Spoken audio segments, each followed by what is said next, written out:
एक गरीब आदमी था। एक दिन वह राजा के पास गया और बोला, महाराज, मैं आपसे कर्ज मांगने आया हूँ। कृपया कर आप मुझे रुपए 5,000 दें। मैं 5 मंथ के बाद अंदर आपके रुपए वापस कर दूंगा।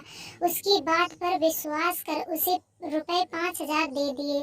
5 मंथ बीत जाने के बाद भी जब उस व्यक्ति ने राजा के 5,000 नहीं लौटाए, तब राजा को मजबूरन उसके घर जाना पड़ा। लेकिन वहाँ वह व्यक्ति नहीं मिला। जब भी राजा वहाँ जाता, बहाना बनाकर उसे वापस भेज दिया जाता है। एक दिन फिर राजा उस व्यक्ति के घर गया। वहाँ और कोई तो नहीं दिखा। एक छोटी लड़की बैठी थी। राजा ने उसी से पूछा, तुम्हारे पिताजी कहाँ हैं?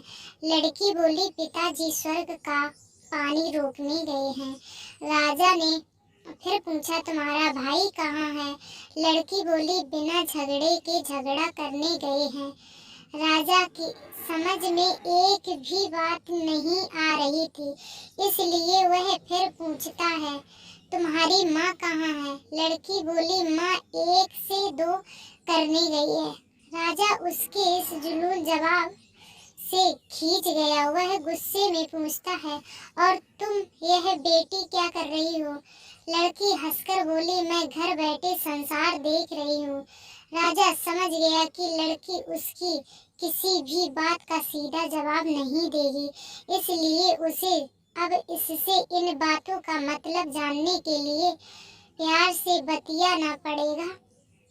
राजा ने चेहरे पर प्यार से मुस्कान लाकर पूछ, बेटी, तुमने जो अभी अभी मेरे सवालों के जवाब दिए हैं, उनका मतलब क्या है? मैं तुम्हारी भी बात का मतलब नहीं समझ सकता।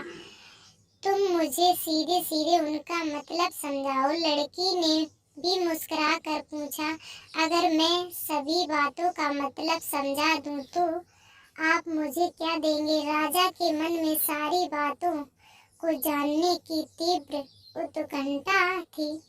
वह बोला, जो मांगोगी वही दूंगा।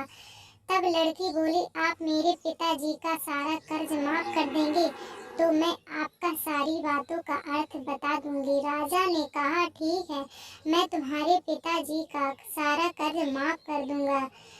अब तो सारी बातों का अर्थ समझा कर लड़की बोली, महाराज, आज मैं आप अपने सारी बातों का अर्थ नहीं समझा सकता। कृपया कर आप कल आए, कल मैं जरूर बता दूंगी। राजा अगले दिन फिर उस व्यक्ति के घर आया। आज वह सभी लोग मौजूद थे। आदमी, उसकी पत्नी, बेटा और उसकी बेटी भी। राजा को देखते ही लड़की पूछी, महाराज, आपको अपना वचन याद है ना? राजा बोला, हाँ, मुझे याद है। तुम अगर सारी बातों का अर्थ बता दो तो मैं तुम्हारे पिताजी का सारा कर्ज माफ कर दूंगा।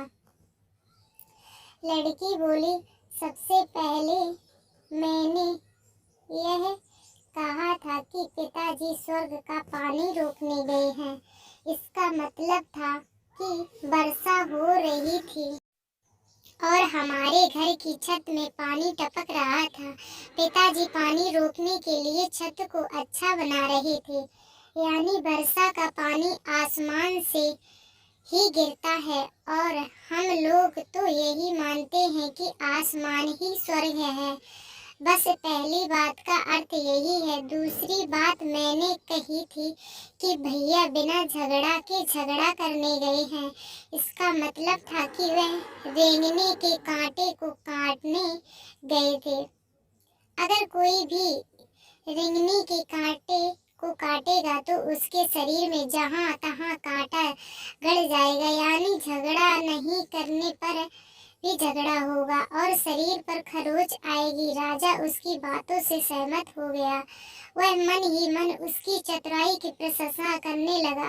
उसने उत्सुकता से साथ पूछा कि और तीसरी चौथी बात का मतलब बेटी, लड़की बोली, महाराज तीसरी बात मैंने कही थी कि माँ 1 से 2 करने गई है। इसका मतलब था कि माँ अरहर दाल को पीसने यानी उसे 1 का 2 करने गई थी। अगर सबूत दाल को पीस आ जाए तो 1 गाना का 2 भाग हो जाता, यानी यही था कि 1 का 2 करना रही। चौथी बात उस समय की बात बना रही थी और उससे एक चावल निकाल कर देख रही थी कि बात पूरी तरह पका है कि नहीं। उसका मतलब है कि मैं एक चावल देखकर ही जान जाती कि पूरा चावल पका है कि नहीं, अर्थात चावल के संसार में मैं घर बैठे देख रही थी। यही कहकर लड़की चुप हो गई। राजा सारी बातों का अर्थ जान चुका था। उस लड़की की बुद्धिमानी भरी बातों का आश्चर्य में डाल दिया था। फिर राजा ने कहा, बेटी तुम तो बहुत चतुर हो, पर एक बात समझ में नहीं आई कि यह सारी बातें तो तुम मुझे कल भी बता सकते थे, फिर तुमने मुझे आज क्यों बुलाया? लड़की हंसकर बोली, मैं तो बता ही चुकी हूँ कि कल जब आप आए थे तो मैं बात बना रही थी। अगर मैं आपको अपनी बातों का मतलब समझा नहीं लगती तो भात गीला हो जाता या जल जाता तो माँ मुझे जरूर पीटती। फिर घर में कल कोई भी नहीं था। अगर मैं इनको बताती तो आपने कर्ज माफ कर दिया है तो यह मेरी बात का विश्वास नहीं करते। आज सोए आपके मुंह से सुनकर कि आपने कर्ज माफ कर दिया है, जहाँ उन्हें इसका विश्वास हो गया है, हो जाएगा, वही खुशी भी होगी। राजा लड़की की बात सुनकर बहुत ही प्रसन्न हो गया। उसने अपने गले से मोतियों की माला निकालकर उसे देते हुए कहा, बेटी यह लो अपनी चतुराई का पुरस्कार। तुम्हारे पिताजी का कर्ज तो मैं माफ कर ही चुका हूँ। अब तुम्हें या तुम्हारे घर वालों को मुझसे बहाना नहीं बनाना पड़ेगा।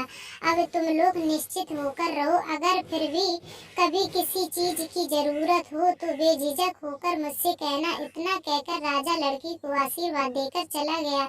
लड़की के परिवार वालों ने उसे खुशी से गले लगा